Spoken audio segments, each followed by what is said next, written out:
Good evening.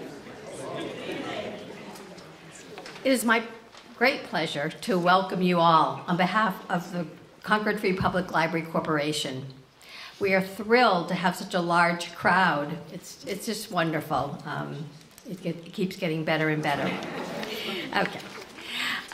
This program would not be possible without the support, dedication, and many hours of work by our wonderful staff, particularly Kerry Cronin, Library Director, Marcy Booley Eckel, Director of Development, members of our development staff, including Laurie Tousignon and Amy Caggiano, and custodian Al Rodriguez. We would also like to thank the generosity of our sponsor, Middlesex Savings Bank, and Jenny Tang for providing the beautiful music. Beautiful.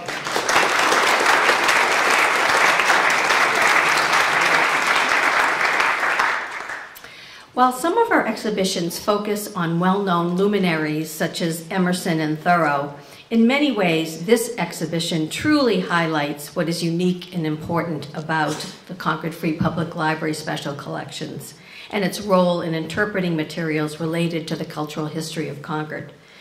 This exhibition focuses on an unknown woman in the mid-19th century who had a very interesting story to tell, and not just about the Hawthorne family, but about herself and women at that time. However, we would not be able to tell this story without the generosity of family members who have donated or lent us the materials. Leslie will tell you more about the serendipitous way the exhibition came about. It has been especially exciting for us to have the opportunity to work directly with the family member and donor, Susan Abele, who's with us this evening, as our other family members, to showcase a recently acquired collection. This dialogue with the donor has enriched the interpretation offered in the exhibition. Susan Abele is the great-granddaughter of Ada Shepard, the subject of and key voice in the exhibition. She gave Ada's letters from abroad in the late 1850s and 4 European sketchbooks to the Concord Library in 2015 and 2016. She is the former curator of manuscripts and photographs at the Jackson Homestead in Newton, a historic house museum. Since I grew up in Newton, I have fond memories of taking field trips to the Jackson Homestead on beautiful spring days. And I'm sure that my love of history and preservation was inspired by those early experiences, which eventually led me to Concord and the library. And so we have come full circle. We hope you will have the opportunity to come back to the library to spend more time with the exhibition. And we also have 2 upcoming lectures. On May 5th, Phyllis Bloom Cole will talk about Ada Shepard, Elizabeth Barrett Browning, and the feminist 50s. And on June 2nd, Jenny Rankin will speak about the Hawthornes Italian journey. Both lectures will be in this library rotunda at 5 o'clock. In addition, there are 3 curator talks led by Leslie Wilson on Thursday, April 12th at 10 a.m., Saturday, May 5th at 10 a.m., and Tuesday, June 5th at 7 p.m. Following Susan Abele's comments, Leslie Wilson, curator of the William and Monroe Special Collections of the Concord Free Public Library, will introduce our keynote speaker. Since we want everybody to enjoy the refreshments after the program and have a chance to see the exhibition, we ask that you address your questions or comments directly to the speakers following the program. And now it is my great pleasure to present Susan Abele.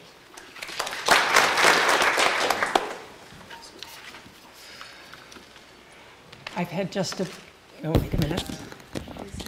Is that right? Okay. I've had just a few moments to take a quick look at the exhibit upstairs, and I'd like to, if I may, paraphrase Ada's words and the title of this exhibition and say, no exhibition could be more lovely. As a passionate archivist, as well as the great-granddaughter of Ada Shepard Badger, I'll speak briefly about the letters she wrote while she was with the Hawthornes in Italy and how those letters came into the public realm, and also acknowledge all those who have supported the ongoing effort to tell Ada's story. Ada's letters were first discovered in the mid-1930s by Norman Holmes Pearson, a newly minted Yale graduate, and aspiring Hawthorne scholar working on his PhD. After a few false leads, Pearson's research eventually led him to Ada's second son, Frederick Badger. Fred knew exactly where the letters were, tucked away in the attic of his house in Newton Highlands, Massachusetts, not far from where I live today. Pearson persuaded Fred to lend him the letters and produce more than 1,300 typewritten pages of transcription, which would eventually make the letters available to scholars other than himself. After Fred Badger's death and Ada's personal papers passed to Fred's daughter, my Aunt Adeline, and Ada's namesake, and after my aunt's death, the entire collection came to me. Over this time, new generations of the Badger family in Massachusetts lost track of the family of Ada's first child, Theodore Badger. Theodore had died in 1900, and his wife, Minnie, and her 3 daughters eventually left the Boston area, moving to be near her family in upstate New York. We can't hear you. Sorry? Please. Speak right into the mic. Okay. It's okay. I'm sorry. Several years ago, I had the great good fortune and joy to reconnect with my second cousins, Marilyn, Beverly, and Nancy, removed no longer, or second cousins once removed, I meant to say. Marilyn, Beverly, and Nancy, but removed no longer. Marilyn and Beverly are here tonight with other members of her family to share in this lovely evening. A few years ago, just after JuneMegan Marshall's wonderful book on the Peabody sisters came out, I also had the great good fortune to meet Megan. From the beginning, we had so much to talk about, and it's worth saying that Megan's discovery of the sketchbooks, which Norman Holmes Pearson had overlooked or not been shown, set us on a path to this exhibition. Heartfelt thanks to Megan for friendship, generosity of spirit, and unwavering support.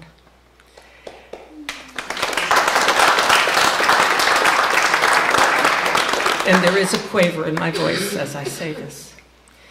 In the large collection of letters still in putting family aside, and with Megan's support, the archivist and me made the difficult decision to place the sketchbooks as well as the original manuscript copies of the Italian letters in Concord Library's special collection. I appreciate that Janaea Kizzy took such care to make them accessible. Janaea, where are you?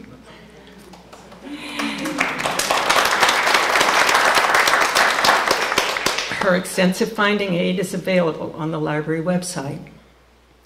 In the large collection of letters still in private hands, Ada reflects on important issues for women in the mid-19th century: women's education, women's rights, and among other things, the fascinating topic of dress reform.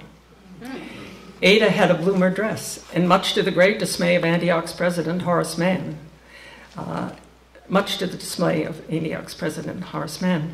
But Mann's dismay over her bloomer dresses did not lessen his respect for Ada. After graduation and 2 years with the Hawthornes in Italy, Ada would return to Antioch as professor of modern languages. Not quite the first woman professor at Antioch, but close to it. Again, something that didn't happen in the mid-19th century. Here I'd like to tuck in a thank you to Antioch archivist Scott Sanders, who drove more than 800 miles to be here tonight.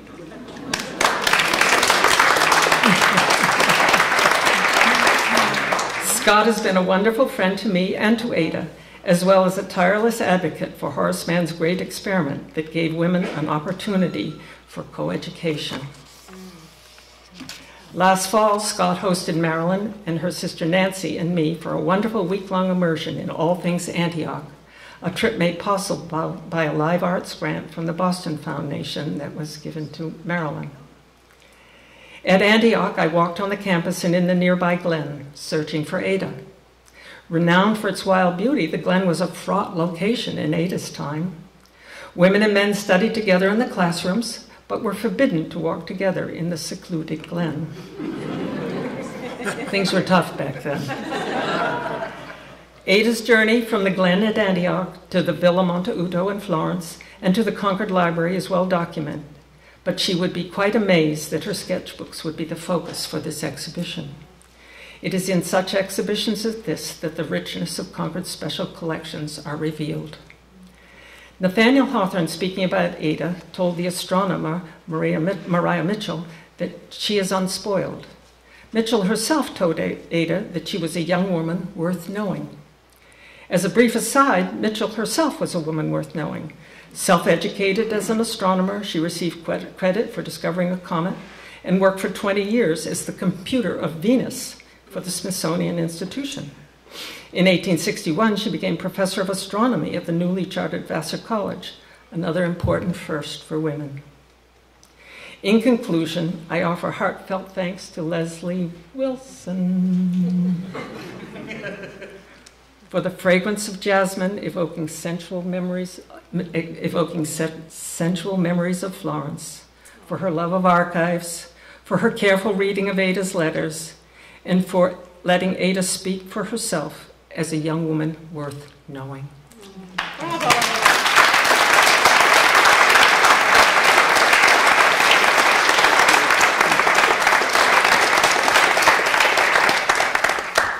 Thank you, Susan and Sherry. I'm so pleased that you're all here tonight as we open the exhibition, No Picture Could Be More Lovely. The display explores the 4 months spent in Florence, Italy, in 1858 by Nathaniel and Sophia Hawthorne, their 3 children, and Ada Shepard, the well-educated and capable young woman who served as governess and interpreter for the family while they traveled abroad following Hawthorne's tenure as American consul in Liverpool. This exhibition is special, in part because it takes us far away to a place and time everybody loves, Italy in the mid-19th century. What's not to love about that? Moreover, it's unusual in that it tells a story through the voice of 3 highly articulate people, both of the Hawthornes as well as Ada Shepard. Additionally, Ada's life holds a good deal of as yet unexplored interest, independent of the light it shines on the Hawthornes.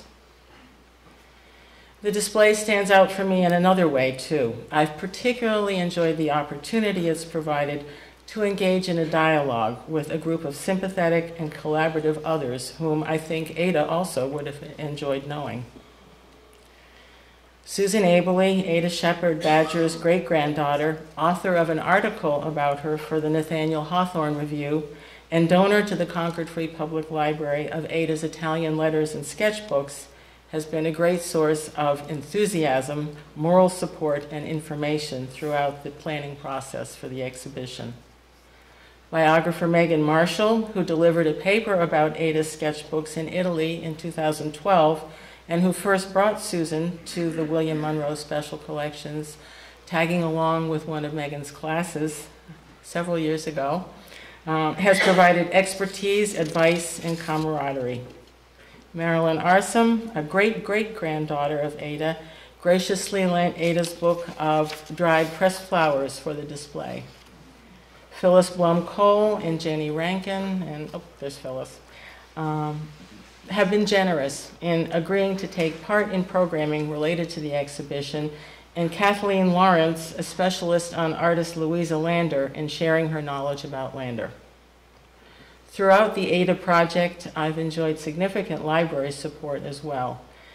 Thanks for the many kinds of assistance to the trustees of the Concord Free Public Library Corporation, Library Director Carrie Cronin, Special Collections staff members Constance Minoli-Skokie and Renee Williams, intern Megan Colligian, former intern Brianne Como, it takes a village to do one of these displays, former staff member Janaea Kizzy, who produced the wonderful finding aid that Susan referred to, volunteer Barbara Ewan, and library colleagues Marcy Eckel, Al Rodriguez, Louisa Granito, Kitty Smith, Jane Mislin, and Caroline Nee. And finally, a special thank you to Andrea Taylor and Maurice Broder for assistance with mounting this exhibition and every other Special Collections exhibition for the last 22 years. We're most fortunate tonight to have biographer JuneMegan Marshall as our speaker. Megan is a nationally respected writer as well as a frequent and knowledgeable visitor to Concord. Her first published pieces were book reviews in the New Republic. She's since written on American history and literature and on women's history for publications including The New Yorker, The Atlantic, the New York Times Book Review, Slate, and the London Review of Books. Rooted in deep documentary research and published in 2005, Megan's first biography, The Peabody Sisters, won the Francis Parkman Prize, the Mark Linton History Prize, and the Massachusetts Book Award in Nonfiction, and was a finalist for the Pulitzer Prize in Biography and Memoir. Megan's Margaret Fuller, A New American Life, was published in 2013. It was awarded the Pulitzer Prize in Biography and also the Massachusetts Book Award in Nonfiction. Published last year, Megan's third biography, Elizabeth Bishop, A Miracle for Breakfast, drew personal inspiration from her connection with Bishop as a student of the poet in the 1970s. In addition to writing, Megan Marshall has lectured widely on the art of biography, on research methods, and on the lives and times of her subjects. She's received numerous fellowships, including the Gilder Lehrman Fellowship at the Dorothy and Louis B. Coleman Center for Scholars and Writers of the New York Public Library, and fellowships from the John Simon Guggenheim Foundation, the National Endowment for the Humanities, and the Radcliffe Institute for Advanced Study at Harvard. An elected fellow of the Massachusetts Historical Society, she also serves on the boards of the Margaret Fuller Society, the Nathaniel Hawthorne Society, and the Copyright Clearance Center, and is a member of the usage panel for the American Heritage Dictionary. Megan teaches nonfiction writing and archival research at Emerson College, where she has been named the first Charles Wesley Emerson College professor. And I'm very pleased that in that capacity, she periodically brings groups of students out to the special collections here. The title of Megan's lecture tonight is This Sunny, Shadowy, Breezy, Wandering Life, Finding the New, Seeking Renewal in Florence, 1858. Please welcome Megan Marshall.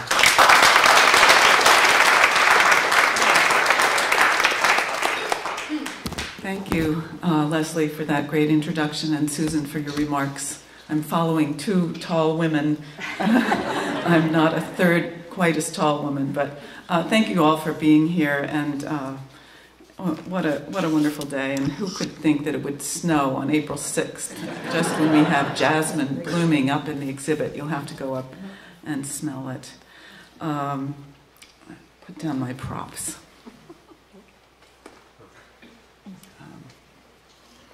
All of us who have worked on this exhibition for the past year or longer have been exclaiming inwardly and to each other about a gratifying sense of culmination, of having come full circle, that the research and writing and assembling of materials for display has given us.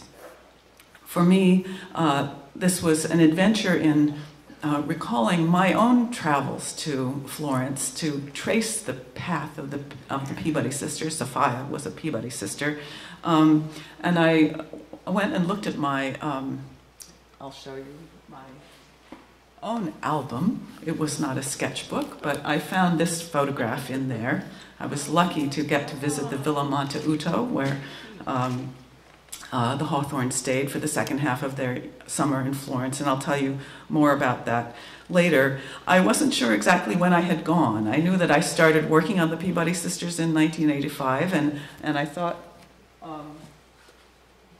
probably I had used some of the funds from the NEH grant to get there, but it wasn't until I happened to take out my copy of the Marble Faun that I had bought at the time and found in it this, which some of you will know what this is. This is a plastic pouch, American Express traveler's checks.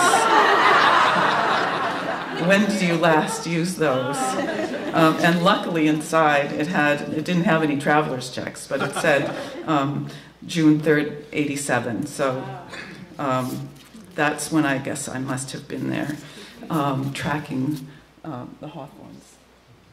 But I also have felt very moved by the way this chance encounter with Susan Abele in 2005, just after the Peabody sisters came out, has led in the long run to this exhibit and to the reuniting of family members. I had finished the Peabody sisters. It had taken me 20 years, and I really didn't need someone to come up and say, oh, I have all these papers.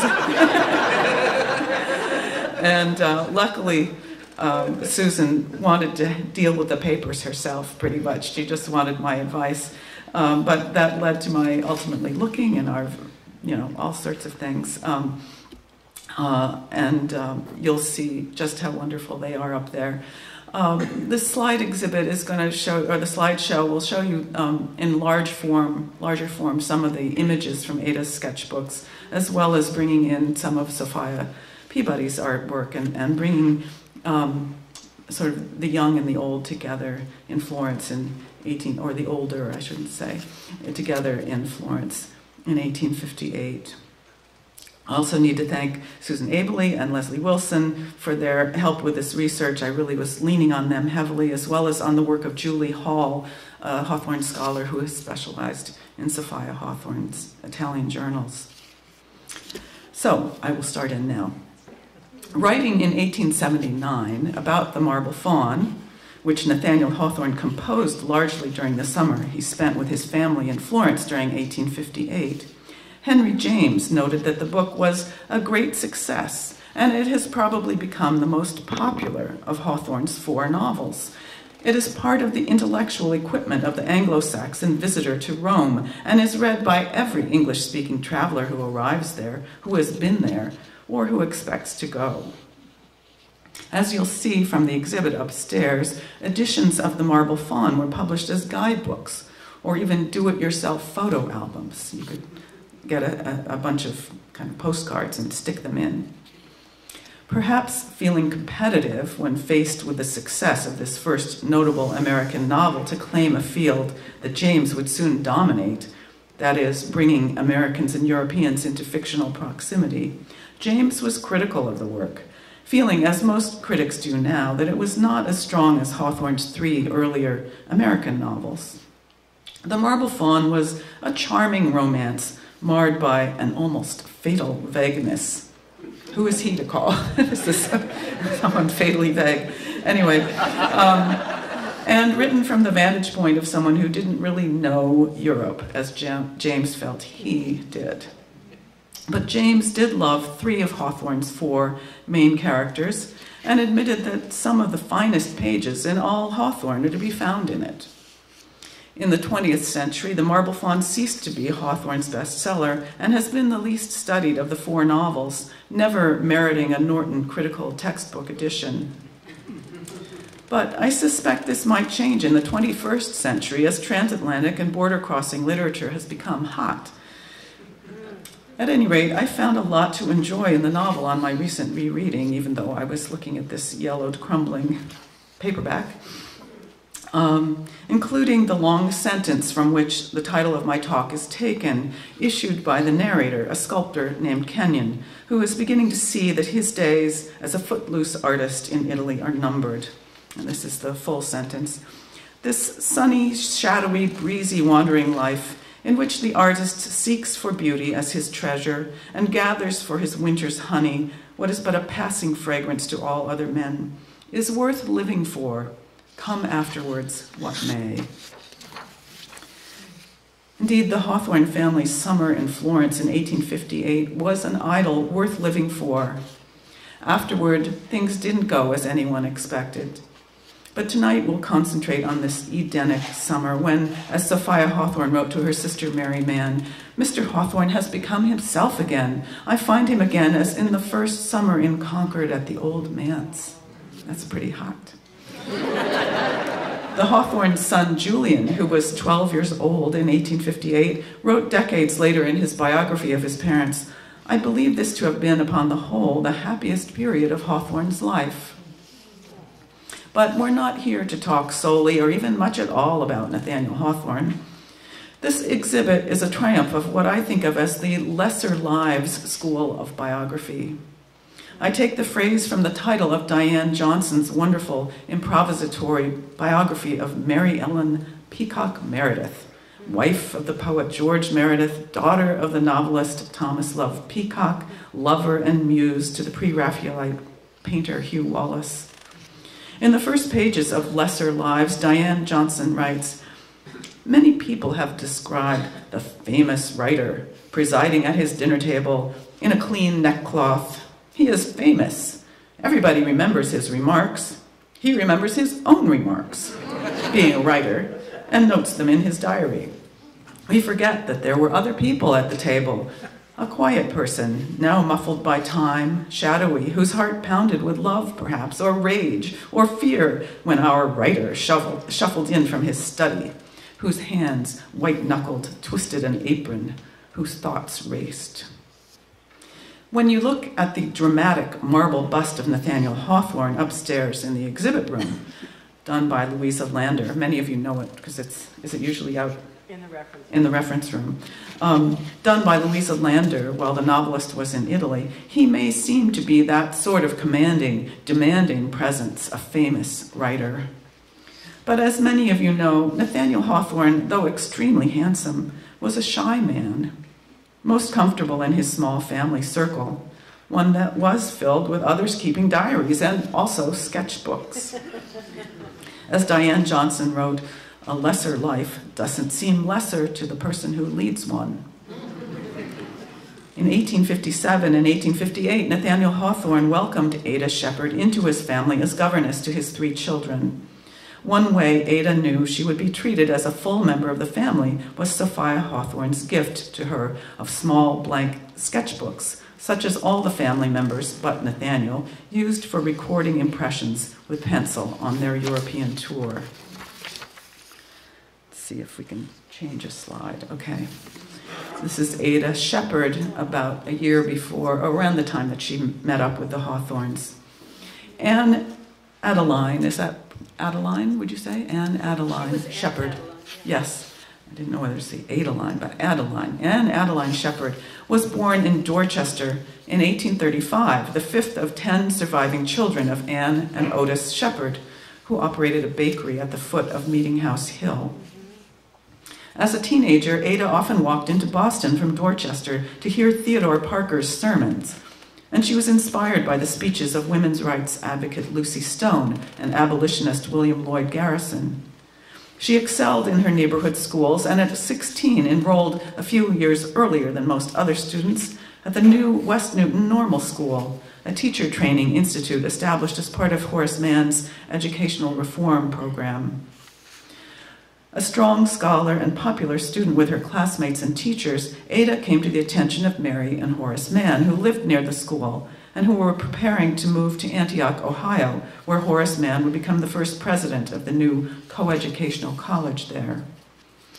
Ada graduated at the top of her class from the normal school and, after a year of studying Latin and saving up for expenses by tutoring, entered Antioch College, where she was admitted as a sophomore after taking entrance exams.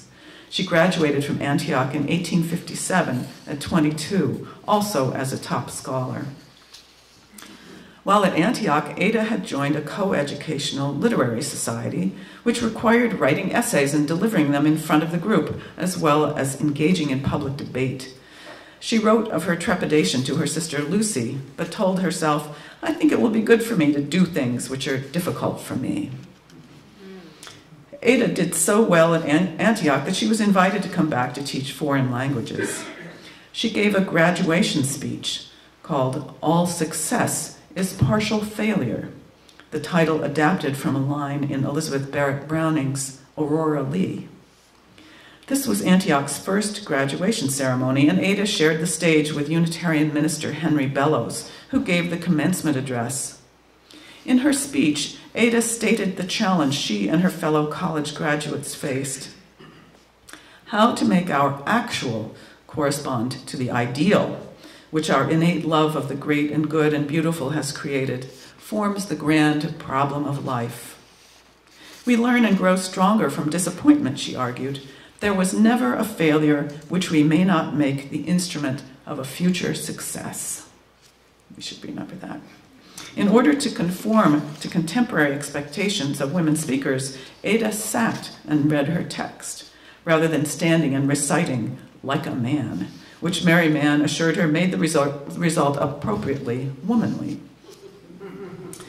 When Mary Mann learned that year of her sister Sophia Hawthorne's need for a governess for her children while traveling in Europe after Nathaniel Hawthorne's stint as consul in Liverpool came to an end in 1857, Mary instantly proposed Ada. The year in Europe, to be spent mostly in Italy, would enhance Ada's language competence. Meanwhile, Ada had fallen in love with an Antioch student, Clay Badger. They were engaged and planned to marry on her return from Europe. Ada's letters to Clay and her sisters from Europe are a mainstay of this exhibition, along with Ada's 2 Florentine sketchbooks. Here's how they look. I should say that Susan scanned all these images, and with the exception of my little photos, and had the idea to set up the sketchbooks next to a pack of cards. So you can see just how small they were, or as Susan added in her article for the Nathaniel Hawthorne Review, about the size of an iPhone. Let's see. This is the first of the 2, and you can see it says A.A. and Adeline Shepard, Florence, June 1858, when they arrived in Florence. This is one of the early sketches in it. Gaetano's Vettura, the coach by which they traveled from Rome to Florence in May 1858. Ada had joined the Hawthornes in England in late 1857 and spent the winter and early spring of 1858 with them in Rome. To escape the malarial air of Rome in the summer, they traveled to Florence in May, riding in this carriage. That summer, Nathaniel Hawthorne would turn 54. Sophia was 48, turning 49 in September. Their children were Una, age 14, Julian, almost 12, and Rose, often called Baby, age 7. Sophia Hawthorne had long wanted to visit Italy. In her teens and 20s, as she discovered artistic talent in herself, she pored over the copies of great master paintings she could find in Massachusetts, studied Turner's illustrations of Samuel Rogers's verse travelogue Italy, and a book of etchings of Lake Como that she used as the basis of 2 oil landscapes she painted for Nathaniel Hawthorne as engagement presents, now on permanent display at the Peabody Essex Museum in Salem. As I read recently about the exhibit of Thomas Cole's landscapes at the Met in New York, learning that Cole had been able to travel to Italy to study at about the same time that Sophia wished to, I wondered how differently Sophia would have developed as an artist if she'd had the chance. But even in 1858, this period we're talking about, we learned from Ada Shepard's letters, a woman could not walk alone in Florence. Ada had to walk with 12-year-old Julian or others if she wanted to visit museums or any place else.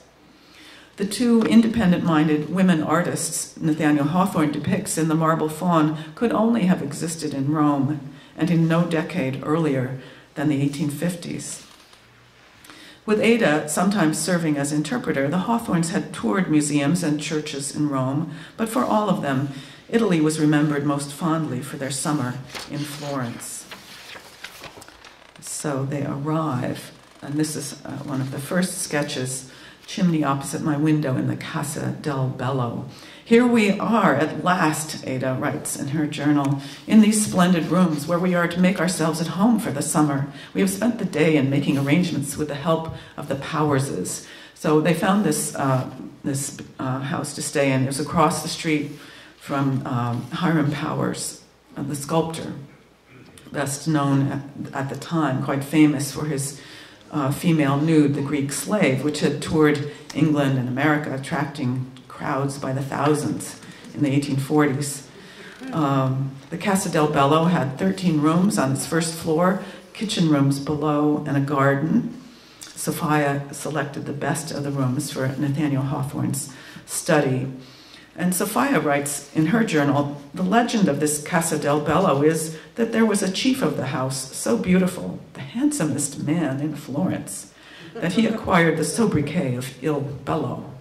So you can imagine she thought this was the right place for Nathaniel, the handsomest man in the world, in her view, and maybe he was. And Nathaniel Hawthorne had begun work on The Marble Faun in Rome, but he really set to work here. After turning out 3 important novels in 3 years' time earlier in the decade, the last, The Blithedale Romance, appearing in 1852, he'd had quite a dry spell. First, he'd written the campaign biography of Franklin Pierce that brought him the consulship in Liverpool. Hawthorne's brother-in-law Horace Mann called the Pierce biography Hawthorne's greatest work of fiction. Fake news, dare I say. Then, once in Liverpool, he discovered he'd once again taken up a government post that didn't provide the time to write he'd hoped for. It's really quite miraculous how quickly he was able to jump back into writing fiction each time one of these jobs came to an end. So, moving along with us, Ada's drawings. This is Fuschia drawn in the garden with Una, Casa del Bello. Ada writes about her sketching in Florence and how it came about, how she began to progress as an artist. To her sister Lucy Shepard, once a week we all have a holiday, and Una and I usually go either to the Uffizi or Pitti Gallery and stay 5 hours, or nearly that time, looking at the pictures and sometimes trying to sketch parts of them. Lately I have commenced sketching a little from nature in my walks and from pictures in my visits to galleries. If I only had time to devote to it, I could do a great deal in this way. But of course I have to employ the greater part of my leisure in furthering the object for which I came to Europe, that is, studying languages. Sophia was also very pleased with what was coming out of the sketchbooks that she'd given to Ada.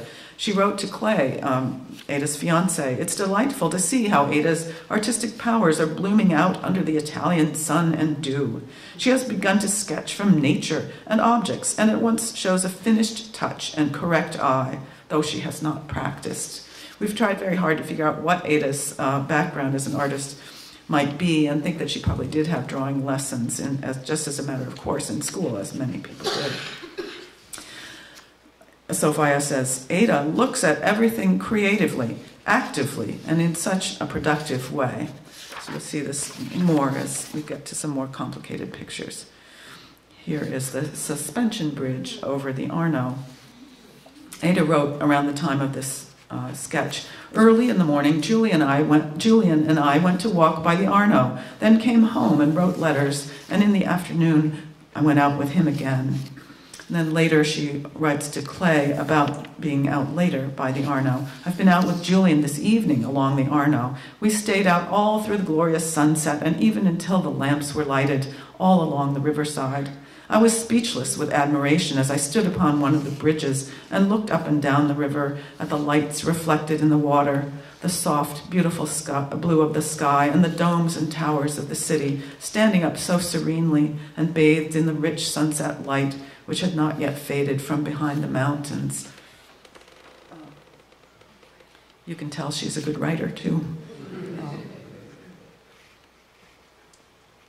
But to give a point of comparison, here's Sophia describing possibly the same sunset. "The Lung Arno," that is the road along the river, "was lighted with gas along its whole extent, making a cornice of glittering gems converging in the distance, and the reflection of the illuminated border below made a fairy show. No painting and scarcely a dream could equal the magical beauty of the scene. Florence is as enchanting as I expected. It is a place to live and be happy in, so cheerful, so full of art, and so well paved." Here is the Church of Santa Maria Novella.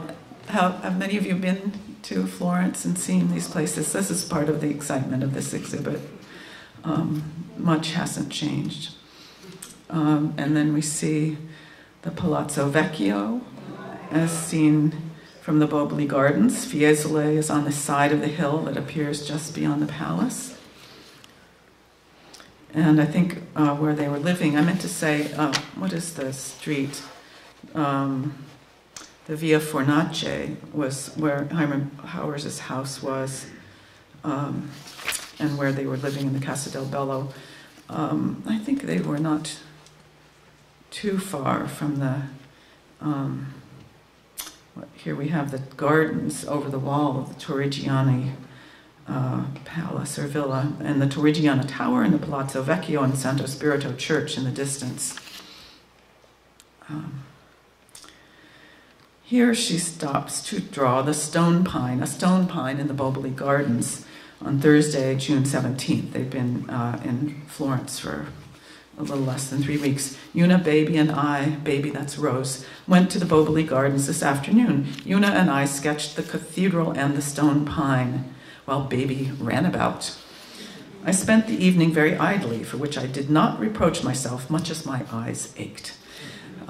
So I thought you'd like to see something of Sophia's work. This was a sketch she made while in Cuba of the ceiba tree in 1834. She was about 25 years old, so 2 years older than Ada. She had worked a great deal, though, to perfect her art and her sketching. And anyway, it's just interesting. They both were drawn to drawing trees. And here we see the sketch of the cathedral of the Duomo from the Boboli Gardens that Ada had done that day. Sophia writes, on the same day of the Duomo, it's almost 100 feet higher than Bunker Hill Monument, which is my yardstick. Luckily for us, and I don't know why Norman Holmes Pearson didn't pay attention to this, but Ada seems to have sketched some of the Hawthorne family members. So this is Julian Hawthorne, we're pretty sure. And I thought you'd also like to see a sketch of Sophia's from very early on, when she first met Nathaniel Hawthorne, from 1838. This was part of her, I think, her campaign to win over Nathaniel Hawthorne. She drew this sketch from memory, not sitting watching him, as Ada had been watching Julian. And then she wrote to him, I never beheld your face until I tried to reproduce it and tried to locate the ideal perfection of his character. She could hold that in his memory. He teased her that, his face would go through many changes over the decades, and she perhaps might not recognize him, but she said, see if I don't. And here is Ada's sketch of Sophia Hawthorne at the time. Now, there was a little incident that took place in one of the museums. They had gone to the Corsini Palace. People have been to the Corsini Palace. I think it's harder to get in there now, or maybe it was hard then, but they got in. Sophia was actually quite known for dragging all the family to the museums all the time, and they got a little tired. She, on herself, though, wrote she needed more than one pair of eyes to see all the art in the museums of Florence. They were in the Corsini Gallery, and she writes in her journal, in one of the saloons we saw a vase of marvelous beauty of design and execution, bronze, about 2 feet high. I exclaimed that it must be by Benvenuto Cellini, and the custode said it was so. It represents in bas-relief the triumph of Bacchus. Ada tried to draw it on the spot, but in the midst, the custode told her she must not do it, for it was forbidden. I suppose the Prince Corsini is afraid that some artist will attempt to imitate it, and then he would not have the only one in the world. But why should he? I'm very glad that Ada has caught the lovely shape, for it should be seen by as many eyes as possible. So this is Ada's sketch of the vase there on the left. And then Sophia writes in her journal, but the Prince Corsini could not prevent my remembering it so distinctly that I can sketch it here at home. So this is her sketch from memory on the right, a little bit the way she was sketching Nathaniel Hawthorne from memory. And just one last piece of Sophia's work, which I think is kind of the height of her artistic career.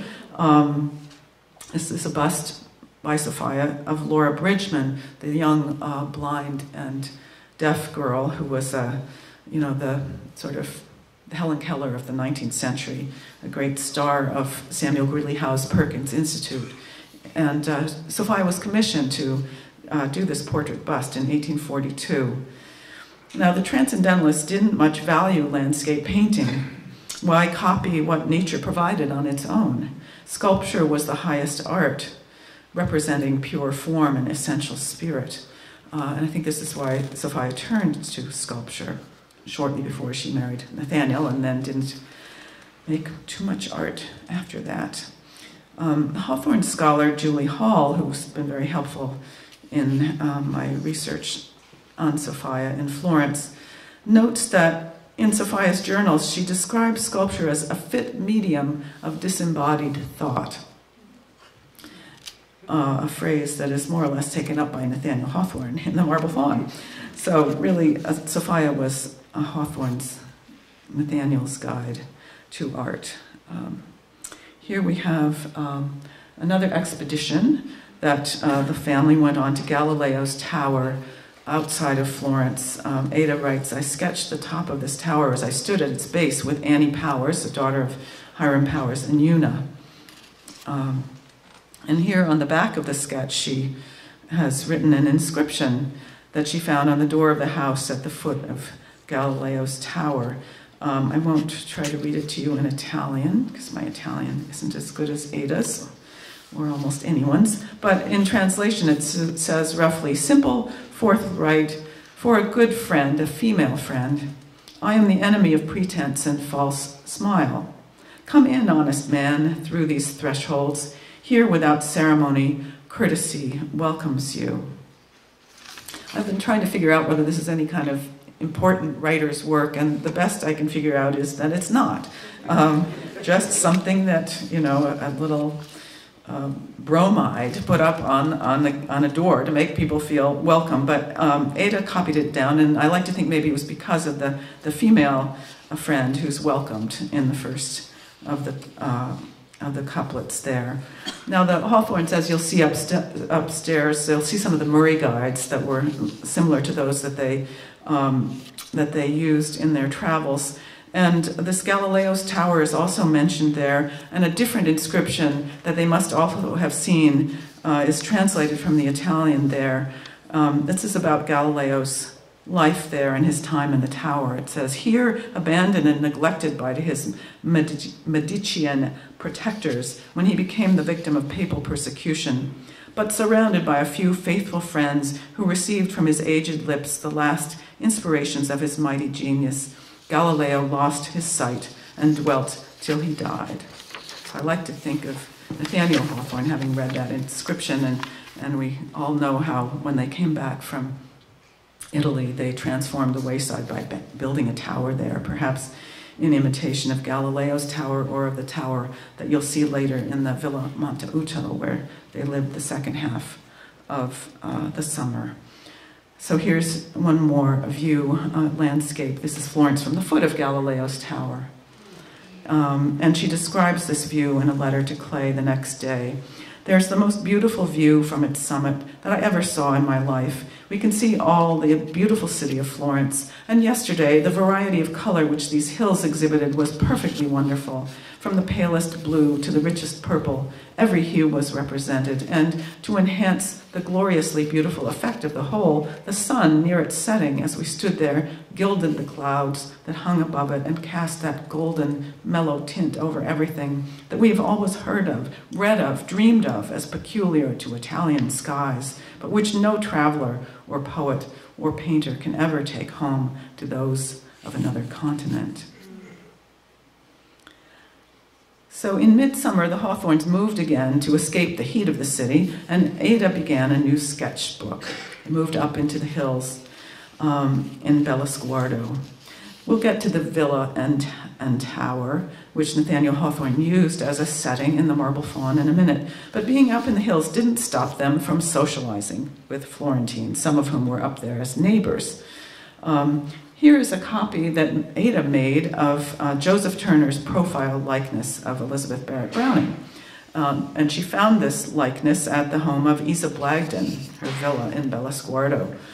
Isa Blagden was an English novelist and poet, a great friend of the Brownings, and with her lived a younger friend, Miss Bracken. Here's what Ada says about visiting with them. A young English lady of great cultivation and refinement, and a charming person. This is Miss Bracken. She's 8 months older than I am, but she's much younger in appearance. She's an orphan and lives in a villa near us with an older lady, Miss Blagden, also a remarkably interesting person. Miss Blagden recites to me in Greek and Miss Bracken in Latin, and we all read German together, so we see a great deal of each other. We're reading Schiller's Don Carlos. Now, the Hawthornes, including Ada, had met the Brownings very early in their stay in June. And I'm going to read you a little bit about what each one says about Elizabeth Barrett Browning, who was then a literary celebrity far more famous than her husband, Robert. And since this silhouette leaves out the features, the eyes, it's interesting that everyone remarked on, probably not surprising, on Elizabeth Barrett Browning's eyes. So Sophia writes of her on the first meeting, she was small, delicate, dark, and expressive. She looked like a spirit. A cloud of hair falls on each side of her face in curls so as partly to veil her features. But out of the veil look sweet, sad eyes, musing and far-seeing and weird. I gave her a branch of small pink roses, 12 on the stem, in various stages of bloom, which I had plucked from our terrace vine. And she fastened it in her black velvet dress with most lovely effect. The finest light gleams from Mrs. Browning's arched eyes, for she has those arched eyes. You'll see a full portrait of her upstairs. So unusual, with an intellectual, spiritual radiance in them. They are sapphire with dark lashes. It's sad to see such deep pain furrowed into her face. Browning's health was not good, and she died just 3 years later, in 1861. Nathaniel Hawthorne describes her as a pale little woman, scarcely embodied at all. It is wonderful to see how small she is, how diminutive and peaked, as it were, her face, without being ugly. How pale her cheek, how bright and dark her eyes. There's not such another figure in this world. And her black ringlets cluster down into her neck and make her face look whiter by their sable profusion. So Ada, much younger,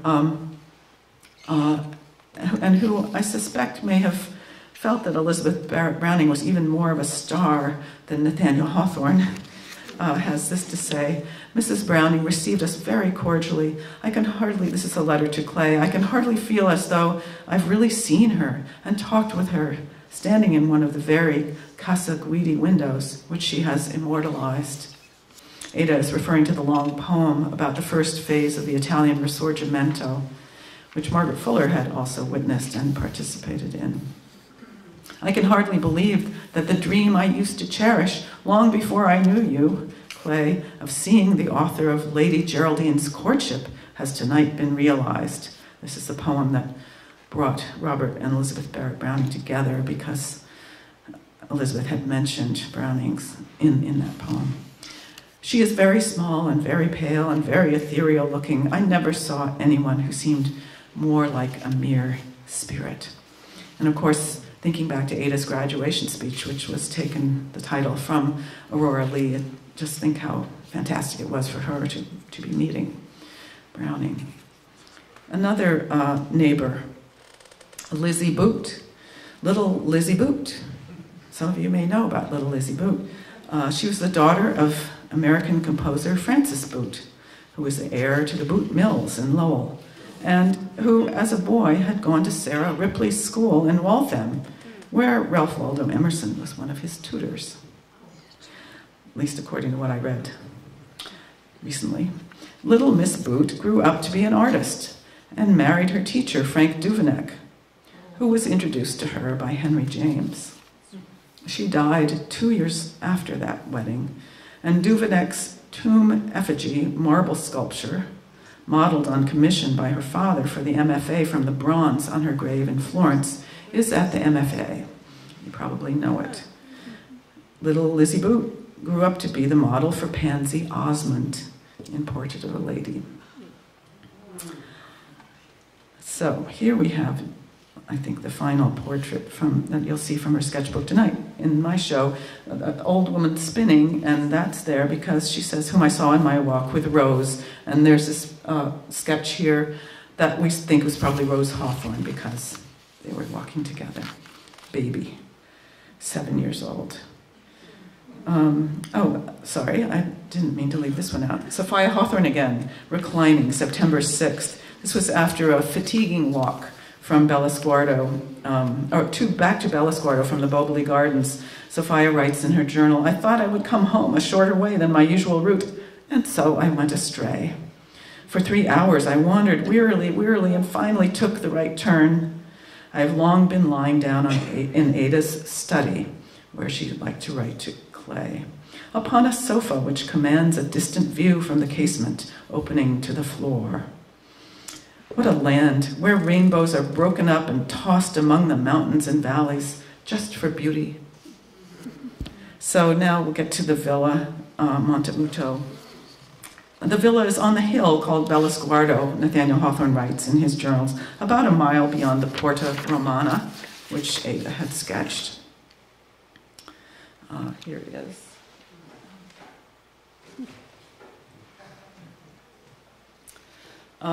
Again, Nathaniel Hawthorne says, "We found it a hot, disagreeable walk through narrow, dusty lanes, which climb the hillside between the high garden walls of the many villas hereabout. Less than half an hour's walk, however, brought us to the iron gate of our villa. About 30 yards from the gate rises an old square tower, machicolated and battlemented, with 2 or 3 iron-grated windows up and down its height, besides smaller apertures through the stonework. It dates, no doubt, from the Middle Ages, and looks as old as the Palazzo Vecchio itself. Before examining any other part of the house, we climbed to the top of the tower, which indeed is not very high in proportion to its massive square. We ascended a succession of crazy staircases, passing through several dreary old rooms, unfurnished, paved with brick, lighted by grated windows or by rude holes through the wall, and looking very much like ancient guard rooms or prisoners' cells. There's a story that Savonarola, the famous reforming friar, was once a prisoner in one of the chambers of the tower. I think some of you will recognize this as the tower, Donatello's tower in the Marble Faun. At last we emerged upon the top and had a fine view between the battlements of Florence, seated low among the surrounding hills. Over this wide extent were scattered white villas and church towers and villages near and afar, and great tracts of cultivation, rich with the fig, the vine, the olive. And Ada writes, "This house is perfectly immense. I shall count the rooms for curiosity sometime when I've learned the way all over the house." One of her rooms, a delightfully situated little corner room in which she wrote, was where she wrote her letters to Clay. And then of the view, she says, "Purple hills and smiling vales, distant domes and towering spires all form a magnificent tableau before our eyes at every hour of the day.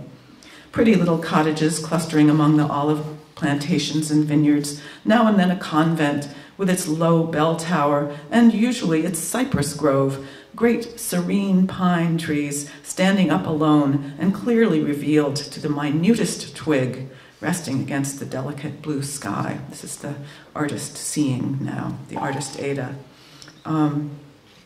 Now here, just to treat you to my June 1987 trip, there was what I happened to take practically the same vantage of the Villa Monteuto in June 1987, and in the foreground, Marchese Federico Barbarani Monteuto, who was giving me a tour of the place.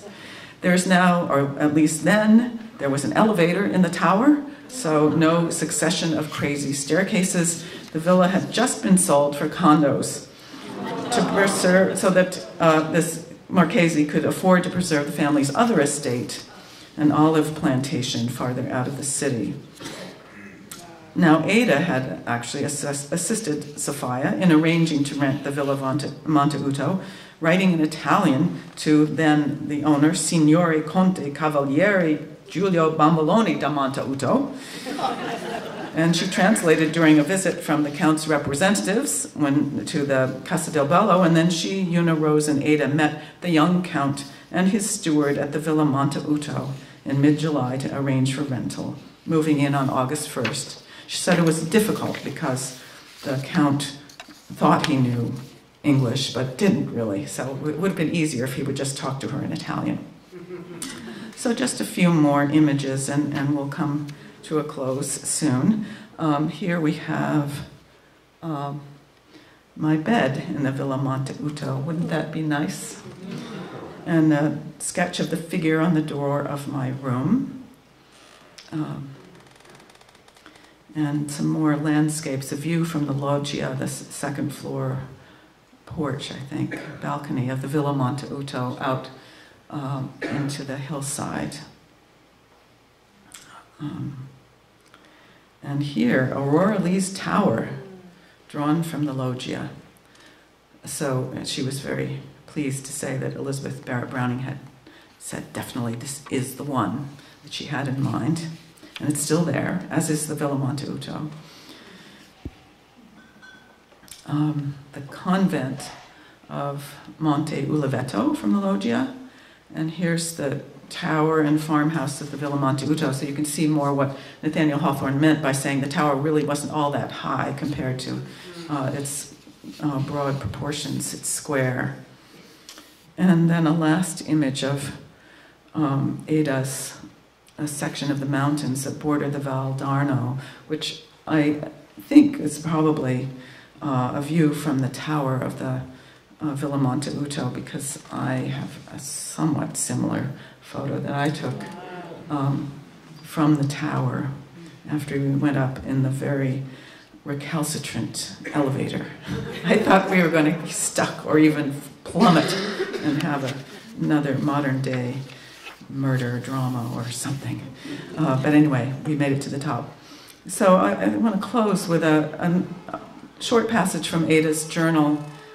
As the family left, they all left Florence for Rome in October 1858 and stopped in Siena. They were still sketching. She says, "This sketching, which I allow myself occasionally," writing to Clay, "is perfectly fascinating. You would be amused to see the whole family, excepting Mr. Hawthorne, repairing to the cathedral, sketchbooks in hand, and establishing ourselves in various parts. Even little Rose has an album and persists in drawing with the rest of us." Back in the United States, Ada married Clay in August 1859 and returned to Antioch for a semester of teaching before the struggling college closed down temporarily. The couple settled in Boston to raise their family. Ada taught school and ran for school committee on a slate successfully put forward by the New England Women's Club in 1873. After editing and publishing Nathaniel's notebooks in the years following his death in 1864, Sophia Hawthorne turned her attention to her own travel journals. Her Notes in England and Italy was published in 1869 and went through 8 editions in 14 years. That's the end. Thank you.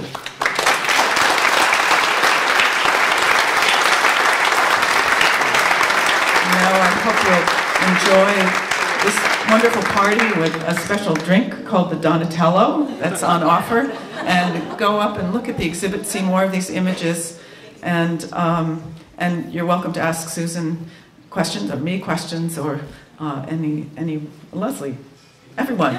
We're happy to answer questions one-on-one. Thank you so much for being here.